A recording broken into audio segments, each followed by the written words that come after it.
Sveika, Karina. Mēģināšu tev ierakstīt, kā veidot formas, jo man šobrīd ir pašai jāizveido viena forma rītdienas semināram. Varbūt arī kādam citam noderēs. Es dalīšos ar ekrānu un mēģināšu komentēt soli pa solim. Tā, tā, tā. Desktops, Google Chromes, un jūs redzat visu manu ekrānu. Ok, labi. Tā es sevi noslēpšu. Ļoti vienkārši. Es sāku, piemēram, ar jaunu tambuliņu Googlā un meklēju te, kur ir tie 4 punktiņi, kur var paskatīties dažādas programmas, kas ir vajadzīgas. Tinu uz leju, uz leju, uz leju. Un tāda ir tāda lieta kā veidlapas vai angliski formas. Man viņš tā angliski, latviski runā. Es klikšķinu uz veidlapām. Un te, piemēram, ir saglabājušās visas tās, kuras es esmu veidojusi.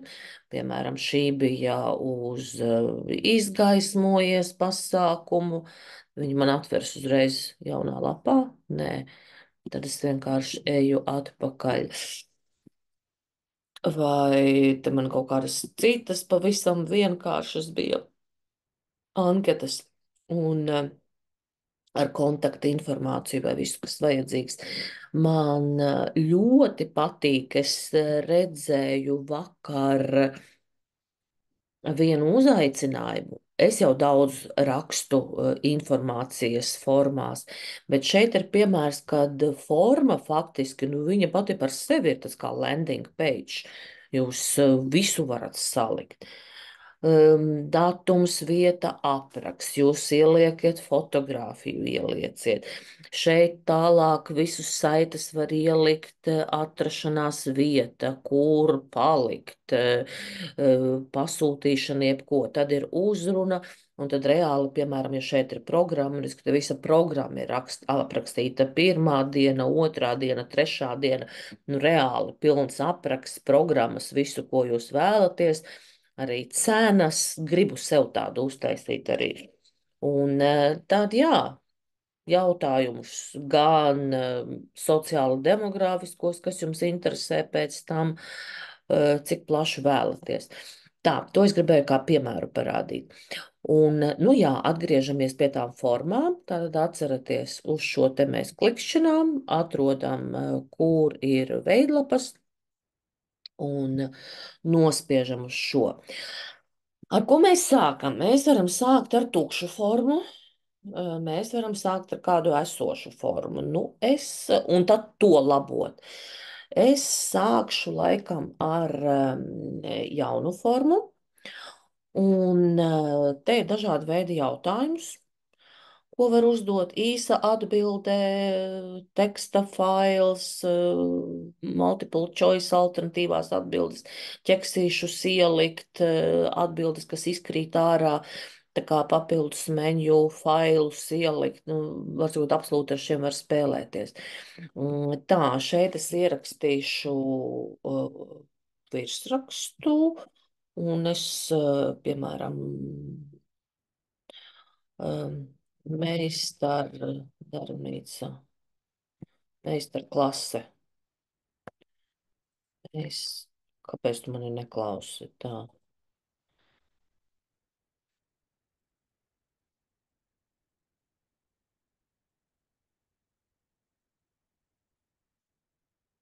Lūdzas novada uzņēmējiem.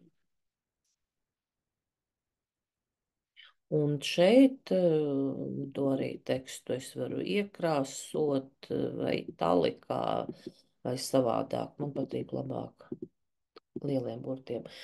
Un te es rakstu sveiciens un prieks iepazīties. Rīt tiekamies es jau klātienē, lai labāk sagatavotos. Vēlos uzdot jums dažus jautājumus. Un tad, te, protams, neaizmirstiet, teiksim, Instagram, Facebook, jo ievadā visu, ko jūs varat norādīt. Tā, un tad es izvēlos jautāt. Tas ir skaidrs. Es paņemšu bišķiņu, lai pašpikotu arī no tām formām, kas man jau ir bijušas. Piemēram, no mastermindajām jautājumiem. Jūs varat paskatīties, kas man šeit bija. Tāda man, kā tevi sauc, kur tu dzīvo. Un, starp citu, jā, man ir jau gatava anketa, tad es varu taisīt no viņas kopiju. Es parādīšu arī, kā to izdarīt. Make a copy. Es varu norādīt, kurā vietā es viņu gribu saglabāt. Google Drive viņš būs. Kopija. Un tad jau tā iepriekšējā man paliek, bet šo es varu labot. Un te es izmainīšu, te man būs 2024. jūnijas, 22. vai 21. rīt ir, 21. rīt ir Ludzas seminārs. Un, jā, un tad es varu labot šeit, jā, tā tad Ludzas novada uzņēmēji, es palabošu šeit tekstu, un šeit es skatīšos, kādas man vajadzīga vēl ir informācija, tāda kā tevi sauc, tava uzņēmuma nosaukums vai organizācijas. Uzrakst lūdzu savu telefona numuru, uzraksti savu, savu uzņēmumu, Instagram profīla linku. Nu jā, un tad tā tēmas. Un es varu pielikt, piemēram, es gribu ielikt jautājumu, un tad šeit ar plusiņu es lieku jautājumu. Piemēram, kādas ir tavuprāt tavas stiprās puses, tas stiprās puses, teikšu vienkārši komunikācijā, saskarsmē. Un es atstāšu kāda veida atbildes iespēju, ne īsu, nē, tad, lai viņš gari atbild. Tad es gribu jautājumu, kas ir tās lietas, kuras, tās lietas nepatīk, kuras tu gribētu uzlabot komunikācijā, runā, saziņā, saziņā. Un tad es atstāšu tos pašus jautājumus, kā tu raksturot savas emocijas, kas tev visvairāk liekas satraukties, pat nezinu, šīs varētu ņemt ārā, kādi ir mērķi un tā tālāk. Nu, ko es šeit varētu ielikt iekšā? Šeit pa vidu starp jautājumiem var ielikt kaut kādu bildi, piemēram, kas raksturo, piemēram, fear. Es ierakstīšu, un te būs jautājumi par bailēm uzstājoties. Opā, viņš šeit ir. Un tam faktiski gandrīz kā titulu materiālu. Jā, tev ir gadījies sajust, un sanāk, ka tā forma ir kā tāds līdzeklis, es nezinu, ko vadlīnijas pat varētu būt. Nu, šeit ir kaut kādi konkrēti jautājumi. Es varu ielikt arī video iekšā, ko var TED Talk communication, piemēram. Un es gribu, lai viņi noklausās, un es saku, noklausieties šo uzstāšanos. Ok, te viņam paliks. Nu, un tā tālāk, tā tad bildes, atsevišķu apakšsadaļu nosaukums. Bet visvienkāršākais, protams, ir vārds, uzvārds noteikti, e-pasts, telefons, un, ja kontaktēt ar cilvēkiem sociālajos tīklos, tad, protams, pajautāt WhatsApps vai Telegrams. Neaizmirst beigās arī saturisko bloku, tātad ne visi teksta bloki ir, viņus var bīdīt, redz, ka man viņš te ir, bet es ķeru šite te, kad te uzbrauc, un viņu velku uz leju, tā vajadzētu būt. Kāpēc tu man nekusties, kad parādās? Nē. Tad es šito te es laikam velku. Jā, es viņu aizvelku uz leju. Es gribu kādu jaunu teksta bloku beigās. Un te es varu kaut ko rakstīt arī. Bet tad nevis choices, bet man ir paragrāfs, un es varu vienkārši rakstīt šeit teksts par mani vai vēl kaut ko, vēl kaut ko. Un redzēs, beigās viņš redzēs tikai tekstu. Viņam, man liekas, nebūs jāparādās. Šeit ir vēl viena iespēja jaunu sekciju ielikt, bet varbūt šobrīd tas nav vajadzīgs. Un, jā, beigās neaizmirstiet paldies, kas jāsaka. Un, nu, es esmu izmantojis visvienkāršāko tekstu, kas varētu būt tā kā atsauce uz datu drošību. Šajā anketā minētie personas dati nepieciešami, lai datus glabā tas un tas, un tiks izmantota tikai tam un tam.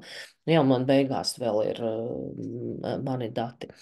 Tā, kas notiek tālāk? Jā, šeit sākuma daļā arī tieši tāpat headerī var ielikt attēlu fotografiju, un tas ir ļoti forši, kur bija mūsu jaunā anketa neiesāktā. Es pamēģināšu atcerēties, kā te uzlikt.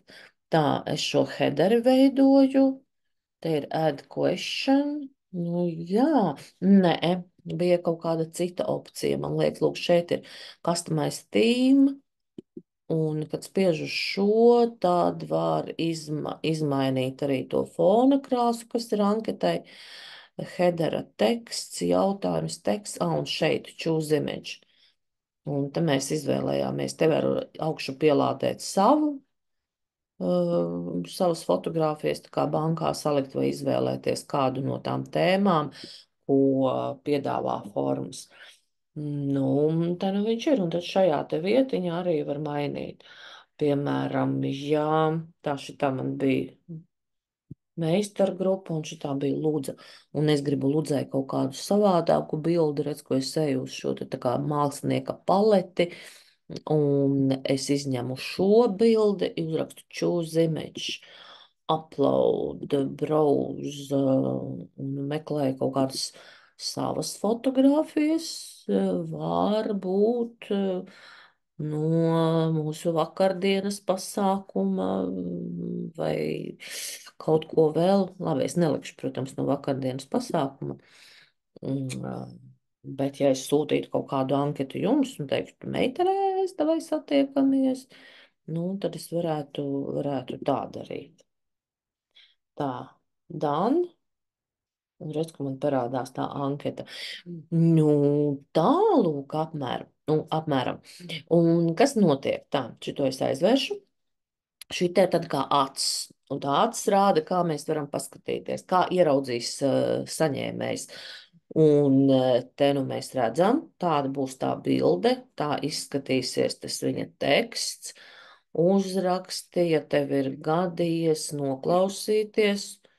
O, skaties, es viņu varu klausīties, pat neizejot no formas, jā, es paskatos, vai ir skaņa arī ļoti labi, skaisti. Te man ir kaut kas liekas, tātad šeit man ir jāizņem ārā bloks, un beigās šis arī man ir jāizņem. Un tad es eju atpakaļ uz rediģēšanu, es nezinu kā. Es šo laikam taisu ciet, jā, to preview skatījumu un laboju, kas man te bija jāizņem. Tā, šis te es noklikšķinu un dzēšu. Nu, beigās es negribu. Te man kaut kādas nevajadzīgas lietas palika. Šīs es arī delete. Šeit es arī dzēšu. Un šeit es arī gribu izdzēst. Nu, lūk, un kad tas ir izdarīts, tad ir pogas sendvičs svarīgākā. Nu, un skatieties, te jūs varat uzreiz savadīt e-pasta adreses, kam jūs gribat nosūtīt. Un nospiest viņa aizsūtīsies. Un, ja jūs te ieliekat ķeksīt, tad tā būs tāda vēstule, kur uzreiz tādā tekstā būs forma, nebūs jāver vaļā links. Man tā šķiet, ka tā vajadzētu būt. Mēs tūlīt izmēģināsim, vai patiešām. Bet var arī darīt tā, izvēlēties nevis e-pastu, bet šo saiti. Un tad es klikšķinu link, un to saiti var saīsināt. Jūs zināt, vai ne, kā garās saites var saīsināt. Ja gadās, ka jums ir ļoti gara saite, ar ko jādalās, tad jūs varat iet šortu URL, un jūs dabūsiet to iespēju saīsināt to saiti vēl īsāko. Nu, redz, viņš jums ir saīsinājis, kopējam, un tad mēs sūtam šo nokopēto WhatsAppā. Es, piemēram, iekopēju, noklikšķinu, un te parādās tā forma, un es viņu nosūtīšu. Un, lūk, un tas ir izdarīts. Paskatīsimies, kā aizgāja tas ēpasts, kur man bija iekļautā forma. Tā, inbox nāc, redz, ko Iveta Graudiņa ir uzaicinājusi. Tad tas formas nosaukums jau ir redzams. Un tā forma paskat, cik skaistais sūtās uzreiz viss. Un man aizdomas, ka tepat es varu pildīt.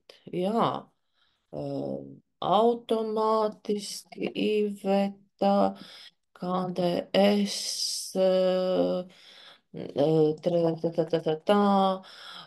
jūs redzat, ar sarkanām zvaigznītēm ir atzīmēti tie jautājumi, kur ir obligāti aizpildāmi.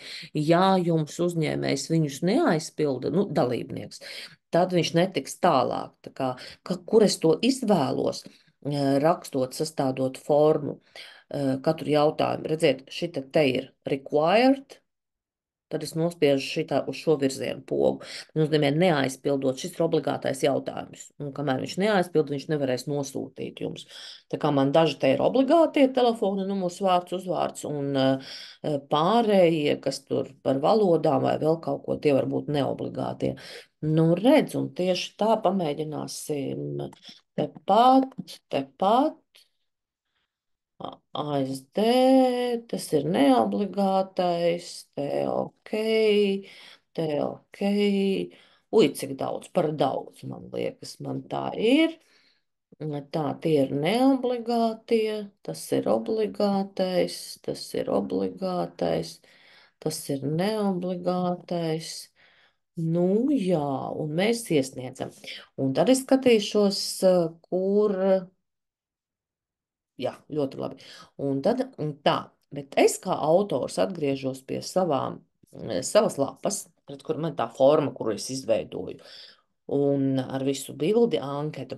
Un šeit ir 3 sadaļas. Tātad šī ir tā sadaļa, kur mēs rediģējām anketu, priekšskatījām, un šeit ir tie jautājumu lapa, kas ir sagatavota, un šeit man parādās responses atbildes, un es redzu, opā, man viens ir atbildējis, kas ir ļoti svarīgi atzīmēt, kā es neatrodu, kur, lai jums atnāktu paziņojumi par aizpildītām anketām. Un es tagad neatceros, kur tas bija, tāpēc ik pa brīdim jāpapētī. Nu, redz, kas ir atbildējis, te ir Ivetas atbildes. Un kas ir svarīgi, tad, kad ir daudz atbilžu, nu, es parādīšu uz kādu, kas man bija, nu, piemēram, izgaismoja. Te man bija 9 atbildes, redz, kur viņas ir, parādās visas, kad ir aizpildītas. ar vārdiem, uzvārdiem, ar telefona numuriem, bet kas ir foršākais, kā, ja es nospiežu šo, viewing sheets. Viņš automātiski piedāvā tev, viņš saliek atbildes Google lapā, Google tabulā. Un ar to var ļoti vienkārši strādāt. Piemēram, ja jums ir e-pasti un gribat izsūtīt, hovā jūs sakopējiet kontrolu kopiju visus e-pastus un nosūtot, piedodiet, ja jums elementāras lietas stāstu, bet jūs uzreiz varat iekopēt visas adreses e-pastā. Jā, un tad viņi automātiski arī pildās un norāda, redz, kurā laikā, kurā datumā un cikos ir aizpildījuši dalībnieki. Ko es vēl varētu jums pateikt? Tas ir absolūti galvenais. Settings, redz, kur ir settings. Es neesmu visus izpētījuši, bet kaut kur te ir jābūt atzīmei, ka es vēlos saņemt paziņojumus par iesniegtajām atbildēm, bet es šobrīd to nevaru pateikt. Diemžēl. Labi, bet nu, tas apmēram ir tā. Ieslēdziet ātro skatīšanos un varbūt jums noderēs.